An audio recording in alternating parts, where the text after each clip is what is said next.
नमस्कार दोस्तों, स्वागत करता हूं मैं आप सभी का एक बार फिर से आपके अपने इस यूट्यूब चैनल पर। दोस्तों, ये वीडियो बहुत ही इंपॉर्टेंट है। आप सभी इस वीडियो को ध्यान से देखिएगा, क्योंकि इस वीडियो में मैं आपको बताने वाला हूं कि केवीएस में आने वाले समय में, यानी कि साल 2026 के बाद से कितनी सैलरी होगी केवीएस में एक प्राइमरी टीचर की, या टीजीटी या पीजीटी। और जो मैं आपको बताऊंगा ये स्टार्टिंग सैलरी बताऊंगा।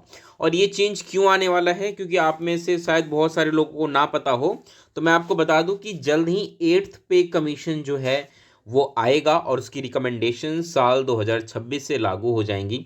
लेकिन हो सकता है आपको लग रहा होगा कि तो काफ़ी लंबा समय है, लेकिन आप में से ऐसे बच्चे जो केवीएस में नौकरी करना चाहते हैं, केवीएस की तैयारी करना चाहते हैं, उनके लिए ये एक थोड़ा सा मोटिवेशनल वीडियो हो सकता है। क्योंकि जब मैं आपको बताऊंगा कि अभी कितनी सैलरी है और उसके बाद सैलरी डबल हो जाएगी, तो क्योंकि सैलरी जब डबल होगी तो ये सैलरी लाखों में चली जाएगी। और आप इस बात से अंदाज़ा लगाइए कि कितनी अच्छी सैलरी केवीएस में आने वाले समय में होने वाली है। तो इस वीडियो को पूरा देखिएगा। हो सकता है आप में से बहुत सारे बच्चों को शायद पे कमीशन भी ना पता हो, तो मैं आपको स्टार्टिंग में थोड़ा सा पे कमीशन के बारे में बताऊंगा, फिर बताऊंगा कि किस प्रकार से एक फिटमेंट फैक्टर नाम से चीज़ होती है जिसका इस्तेमाल करके सैलरी कैलकुलेट की जाती है। तो सारी चीज़ें मैं बताने वाला हूँ, वीडियो काफ़ी इंटरेस्टिंग रहेगी। चलिए वीडियो की शुरुआत करते हैं। सबसे पहले थोड़ा सा हम बात कर लेते हैं पे कमीशन, जिसको हम हिंदी में कहते हैं वेतन आयोग। तो देखिए, पे कमीशन जो है ये हर 10 साल पे आता है। इस बात को आपको ध्यान रखना है, ये हर 10 साल पे आता है पे कमीशन, एवरी 10 ईयर्स। ठीक है, तो अभी तक 7 पे कमीशन जो है वो आ चुके हैं, जो कि अभी रिसेंट में चल रहा है वो 7th पे कमीशन है, जो कि 2016 में आया था। पे कमीशन जो है ये सेंट्रल गवर्नमेंट के द्वारा हर 10वें साल पे पहले बनाया जाता है। फिर वो पे कमीशन जो भी उस वक्त की इकोनॉमिक कंडीशंस होती है, जो भी महंगाई वगैरह होती है, उनको ध्यान में रख करके कुछ रिकमेंडेशंस करती है कि सैलरी स्ट्रक्चर में कितना चेंज होना चाहिए, किस प्रकार से अब सैलरी स्ट्रक्चर बननी चाहिए। तो ये सारी चीज़ें की जाती हैं। अब सवाल उठता है कि भाई इसकी क्या जरूरत है पे कमीशन की, क्यों ये लाया जाता है हर 10 साल पे। तो देखिए, होता क्या है कि जनरली आप पाएंगे कि अभी वर्तमान में मैं आपको बता दूं, जैसे जो सैलरी है ना, वो एक बेसिक पे आपकी होती है। उसके बाद हर साल क्या होता है कि डीए इंक्रीज होता है, कि भाई मतलब साल में मान के चलिए ऑन एन एवरेज 6 से 7% डीए लग जाता है। मतलब कभी 3%, कभी 4%, इस प्रकार से ऑन एन एवरेज 6 से 7% जो डीए है वो साल में लगता है। लेकिन बेसिक पे हर बार चेंज नहीं होती है। ठीक है, वो इंक्रीमेंट आपकी जैसे जैसे आप बढ़ेंगे तो इंक्रीमेंट की वजह से बेसिक पे चेंज होगा, अदरवाइज बेसिक पे चेंज नहीं होता। यानी कि अगर मान के चलिए अभी मैं बात करूं कि साल 2024 में कोई व्यक्ति केवीएस में प्राइमरी टीचर बनता है, तो उसको बेसिक सैलरी 35,400 मिलेगी। ठीक है, यही व्यक्ति अगर 2025 में लगे तब भी उसको बेसिक पे 35,400 ही मिलेगी। यानी कि बेसिक पे चेंज तो नहीं हो रही है ना। तो कहने का मतलब ये है कि हर साल सैलरी में जो बेसिक सैलरी होती है उसमें परिवर्तन नहीं होता है, सरकार नहीं करती है। सरकार क्या करती है, बस डीए और ऐड कर देती है, जिसकी वजह से महंगाई से जो है थोड़ा सा हम लड़ सके, कि भाई महंगाई का असर ना पड़े, बस इतना करती है। लेकिन अगर आप देखिए कि कोई व्यक्ति अगर काम कर रहा है तो वो ये चाहेगा ना कि भाई मेरी सैलरी बढ़े। तो सरकार क्या करती है, हर साल नहीं कर पाती है काम, क्योंकि काफ़ी बड़े लेवल पे करना होता है, इतना कुछ होता है, तो वो नहीं करती है। वो क्या करती है, एक पे कमीशन बना देती है, कहती है भैया हम 10 साल में एक पे कमीशन लाएंगे। वो पे कमीशन जो है ना वो तय कर देगी कि किस प्रकार से नया सैलरी स्ट्रक्चर होना चाहिए। तो वो क्या करते हैं कि हर 10 साल पे एक पे कमीशन बना देंगे। पे कमीशन बता देगा कि भाई अब महंगाई इतनी हो चुकी है, तो इस हिसाब से इतना आप सैलरी इंक्रीज कर दो। तो पहला पे कमीशन 1946 में आया था, जिन्होंने उस वक्त के हिसाब से सैलरी स्ट्रक्चर बनाया था। अभी रिसेंट में 7th पे कमीशन चल रहा है, जो 2016 में आया था। और अभी भी जब मैं वीडियो बना रहा हूँ तो अभी भी 7th पे कमीशन के हिसाब से सैलरी वगैरह डिसाइड होती है। लेकिन क्योंकि अभी रिसेंट वाला जो है 2016 से चल रहा है, 1 जनवरी 2016 से चल रहा है, तो अब समय आ गया है कि 2026, अब 2026 का मतलब 1 जनवरी 2026 से, ठीक है, 1 जनवरी 2026 से नया सैलरी स्ट्रक्चर आपको देखने को मिलेगा। लेकिन उसके लिए जो पे कमीशन है वो सरकार हो सकता है कि अ, अगला जो बजट होगा 2025 में, जब बजट आएगा तो उस वक्त इसकी अनाउंसमेंट कर दे। तो जो भी चीज़ें होंगी वो रिकमेंडेशंस वगैरह आने के बाद इम्प्लीमेंट हो जाएंगी। तो ये सारा कुछ है पे कमीशन के बारे में। आई होप आप समझ पाए होंगे। चलिए आगे बढ़ते हैं। देखिए, यहाँ पे मैं एक छोटी सी चीज़ आपको दिखाना चाहता हूँ और आप इस चीज़ को देख के समझिए कि किस प्रकार से सैलरी बढ़ती है। यहाँ पे आप जो ये चार्ट देख रहे हैं ना, यहाँ पे मैंने लिख रखा है 55 रुपये। अब ये 55 रुपये क्या है, आप यकीन नहीं मानेंगे कि 1946 की बात है ये। 1946 जब पहला पे कमीशन आया था, उस वक्त किसी सरकारी कर्मचारी की मिनिमम सैलरी 55 रुपये हुआ करती थी। और हो सकता है आज के हिसाब से आप सोचेंगे कि भाई 55 रुपये क्या है, 55 रुपये महीना है, वो भी ये मत सोचिए एक दिन के 55 रुपये, 55 रुपये महीना। और अगर आप देखें तो आज हम पर डे के, अगर ऑन एन एवरेज एक सामान्य व्यक्ति हम बात करें तो पर डे हिसाब से हम 200 रुपये एक दिन के खर्च कर देते हैं नॉर्मली, जो भी हमारी बेसिक चीज़ें होती हैं उसके हिसाब से। तो अब आप ये सोच के चलिए कि भाई 55 रुपये पहला पे कमीशन तब था, उसके बाद जब दूसरा पे कमीशन आया तो ये 55 से 80 रुपये हो गया, उसके बाद जब तीसरा पे कमीशन आया तो 185 रुपये हो गया, और फिर चौथा आया तो 750 रुपये हुआ। और इस प्रकार से करते करते वर्तमान की अगर मैं बात करूं तो किसी भी सरकारी कर्मचारी को मिनिमम सैलरी जो मिलती है वो होती है 18,000, जो कि लेवल 1 में आने वाला कर्मचारी होता है। लेवल 1 में जो पहली सैलरी किसी को मिलती है वो 18,000 रुपये होती है। बात करें केवीएस में पीआरटी की, तो पीआरटी ध्यान रखिएगा लेवल 6 में आता है, टीजीटी 7 में आता है, और जो पीजीटी होता है वो 8 में आता है। ठीक है, इस प्रकार से चीज़ें चलती हैं। तो ये बहुत ही मतलब आश्चर्य वाली बात है कि इतना अच्छा इंक्रीमेंट हमें देखने को मिला। और ये आप यकीन मानिए कि ये 7th पे कमीशन के बाद से हुआ था, मतलब जब 2016 में जब इम्प्लीमेंट हुआ था 7th पे कमीशन, उसके बाद से इतनी ज़्यादा सैलरी बढ़ी थी, वरना इससे पहले इतनी अच्छी सैलरी नहीं थी। और इसी चीज़ को ध्यान में रखते हुए अब अंदाजा है कि आने वाले समय में सैलरी और भी अच्छी होगी। चलिए अब मैं आपको एक छोटी सी चीज़ बताऊंगा, एक छोटा सा कंसेप्ट है, कोई ज़्यादा मुश्किल नहीं है।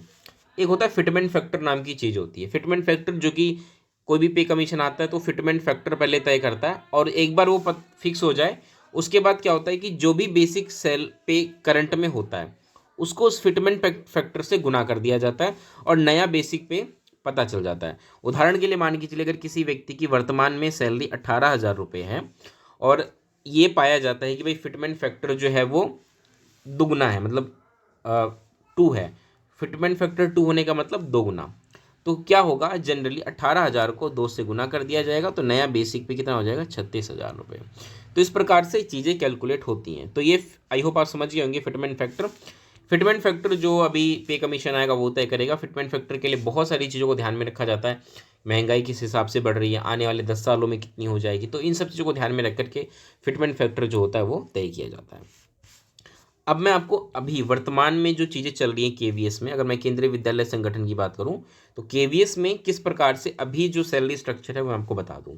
ध्यान रखिएगा जब 6th पे कमीशन था तो उस वक्त के हिसाब से जो भी सैलरी रही होगी, जब 7th पे कमीशन आया यानी कि 2016 में जब 7th पे कमीशन आया तो उसने फिटमेंट फैक्टर 2.57 कहा था कि भाई फिटमेंट फैक्टर 2.57 है, और उस वक्त जो भी बेसिक पे थी उसको 2.57 से मल्टीप्लाई कर दिया गया। और वर्तमान में अगर आप देखें तो प्राइमरी टीचर, टीजीटी, पीजीटी ये बेसिक पे होती है। और ये जो मैं बेसिक पे कह रहा हूँ ये स्टार्टिंग में जब आप लगेंगे ना नए नए, ये तब होगी आपकी।